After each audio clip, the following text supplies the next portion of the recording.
very recently in historical time, is she pulling out of that? So the question, can she remember the divine experiment and get us back on track with it? And at the same time, still be able to sustain the functions of the planet, which are the functions of her own being? That's a very good question. I think the fact that we're seeing an extinction of species may be due to the withdrawal of her attention from those species. She's not micromanaging them anymore. Now, I'm not trying to whitewash the human race here. I'm sure there's a certain reasons why we ourselves, because we're so toxic in certain respects, have impacted the environment with the result of losing certain species. But I suspect that's not all there is to this story, and that in the deeper sense, these species are going into suspended animation in her imagination, because she's pulling her attention out so that she can put it on us and put it on the correction of this experiment. I strongly suspect that. I was sitting at a seaside cafe not too long ago in a little town called Estepona, Spain, which is on the Mediterranean coast.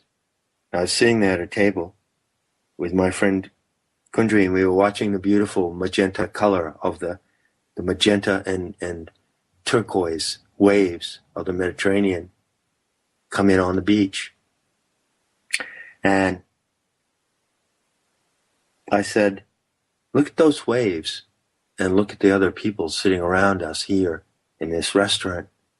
The other people look out at those waves and they enjoy the beauty of this scene just as much as we do. But in their minds, without even knowing that they think so, they think that it's just automatic. They see the waves come in. The ocean always behaves this way. The wind blows in the trees. Look, the wind is blowing that palm tree. The wind is fluttering the fronds of that palm tree, and the waves are coming in, and it's all automatic. But we're Gaian sorcerers, and we know otherwise. We know that this is a fractally, physically animated living dream, and everything is intentional.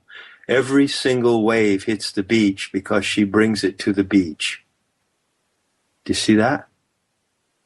I do see that, and I've had that experience, yes. It's a fantastic experience, and would you agree that when you enter into that state of divine immanence, which is the technical term we put on it, okay, you experience awesome beauty and surrender to that beauty in the same moment. Yes, absolutely. I agree with that. Her way is all about beauty, and she sustains the movement of the beetle, the quiver of the frond leaves, all of that. You have to try to imagine that she sustains all that consciously. It's a conscious and ongoing animation.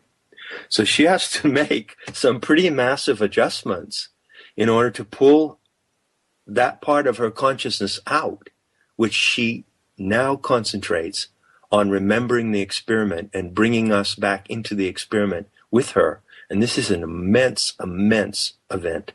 And we are witnesses to the Nahual of the wisdom goddess. That's beautiful. And I had read recently where you said that when we're in that type of beauty, that we're dowsing with our heart. And that's what keeps going through my mind as you speak of this experience.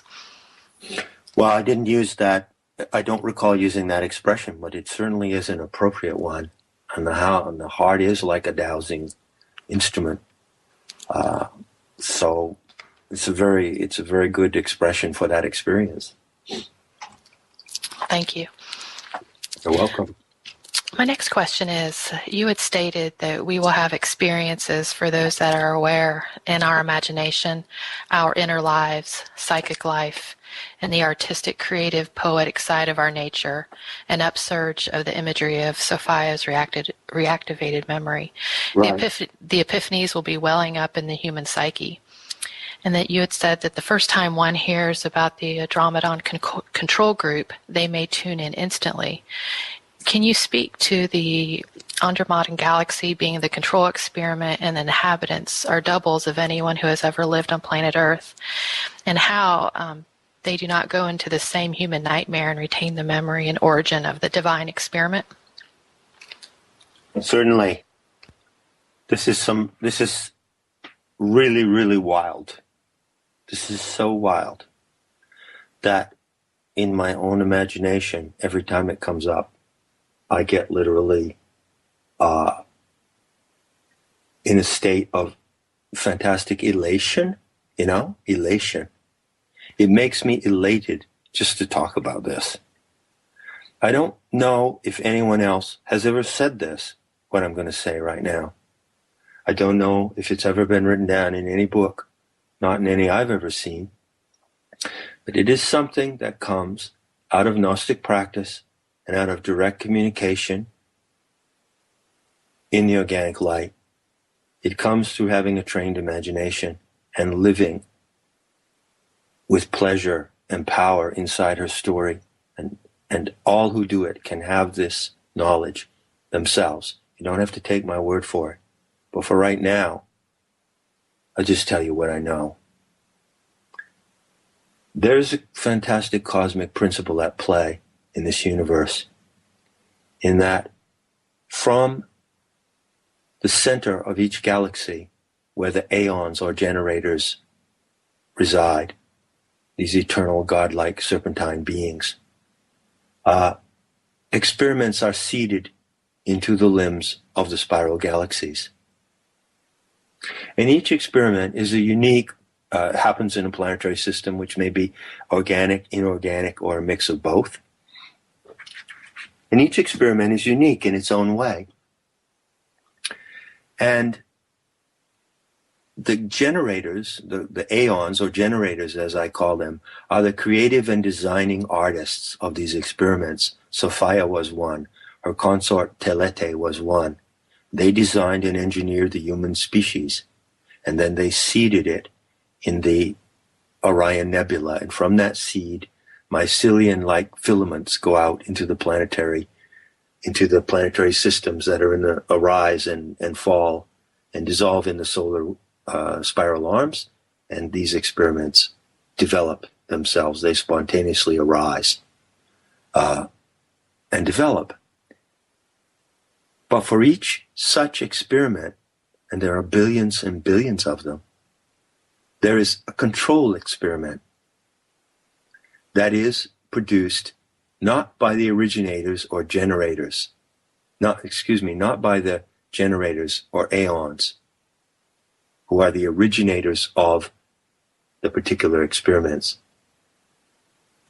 but a parallel or mirroring experiment is produced for every one of those from another source. And that source is the ultimate source, which is called in Gnostic teachings the originator. And so Gnostic cosmology, or theology, if you will, is both monotheistic and polytheistic. It posits the existence of countless numbers of aeons or generators and one supreme originator. And so everything that the generators do is given a mirror reflection in perfection by the originator. And that is a fantastic theological concept. I don't think anyone has ever quite articulated it in that way. It is a vision of cosmology and a vision of ontology that was unique to the mystery schools, and I reproduce it for you as accurately as I can. So let's now get back to where the rubber hits the road, right here on our little experiment on the planet Earth. This experiment on Earth, with its human inhabitants, its setting of the rivers, the trees, the mountains, the continents, has its parallel world, its control group, located in the constellation of Andromeda. And the Andromedans are our doubles. So right now, as I speak to you, and you all sit there wherever you are, your doubles are simultaneously existing in this parallel world. in the Andromeda Galaxy. That is to say, in an Earth-like system somewhere in the Andromeda Galaxy.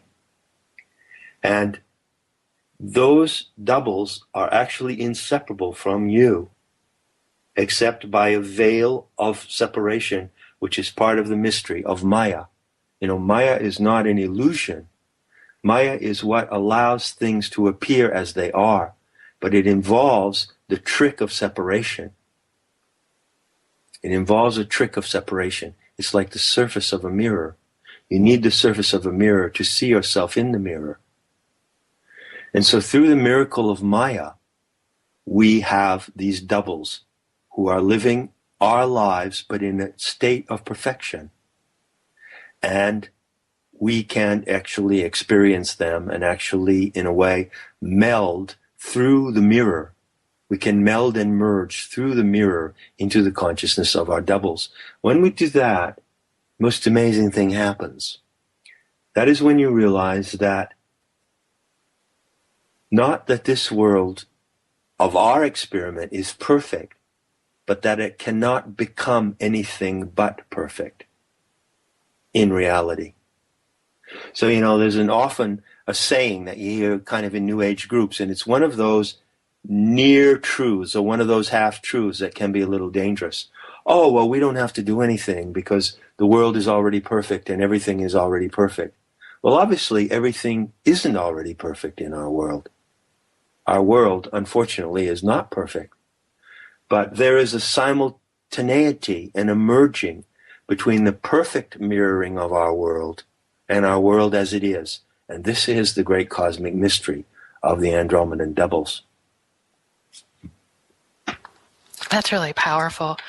We had a little bit of chat going on while you were discussing that. And when we speak to our higher selves, is that part of it?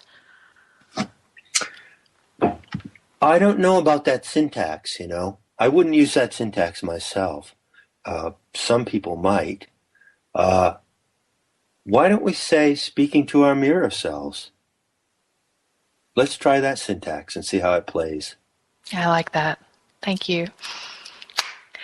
And next up we have Suzanne Toro. Hey, Suzanne. All right.